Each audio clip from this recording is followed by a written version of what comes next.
একদিনেই অভির মায়ের মন জয় করে নিল ছুটি। হ্যাঁ বন্ধুরা, প্রতিকা। আজকের পর্বে দেখা যাবে এক অসাধারণ আবেগঘন মুহূর্ত। এতদিন ধরে অভির মা ছুটিকে ঠিক মেনে নিতে পারছিলেন না।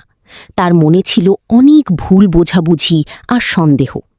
কিন্তু ছুটি কখনো কারো বিরুদ্ধে কথা বলেনি, বরং সব সময় শান্তভাবে পরিবারের সবার মন জয়ের চেষ্টা করেছে। সকালে বাড়ির সবাই যখন নানা কাজে ব্যস্ত, তখন অভির মা হঠাৎ অসুস্থ বোধ করেন।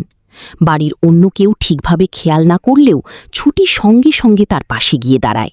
নিজের হাতে পানি এনে দেয়, ওষুধ খাইয়ে দেয়, এমনকি সারা দিন তার যত্ন নেয়। ছুটির এই ব্যবহার দেখে অভির মা অবাক হয়ে যান। তিনি বুঝতে পারেন মেয়েটার মনে কোনো অহংকার নেই, আছে শুধু ভালোবাসা আর সম্মান। এরপর দুপুরে ছুটি নিজের হাতে রান্না করে অভির পছন্দের খাবার তৈরি করে। খাওয়ার সময় অভির মা প্রথমবারের মতো হাসি মুখে ছুটির দিকে তাকান। পরিবারের সবাইও সেই দৃশ্য দেখে খুশি হয়ে যায়। অভি তো নিজের চোখের দিকে তাকাতে যেমন পছন্দ করে, তেমন তার সামনে আসতে স্বাচ্ছন্দ্য বোধ করে। তার সঙ্গে আড্ডা দিতে ভালোবাসে। পরিবারের সবাই যখন শরীর খারাপ বলে দাদাকে খবর দেয়, তখন ছুটির ইচ্ছা থাকে দাদাকে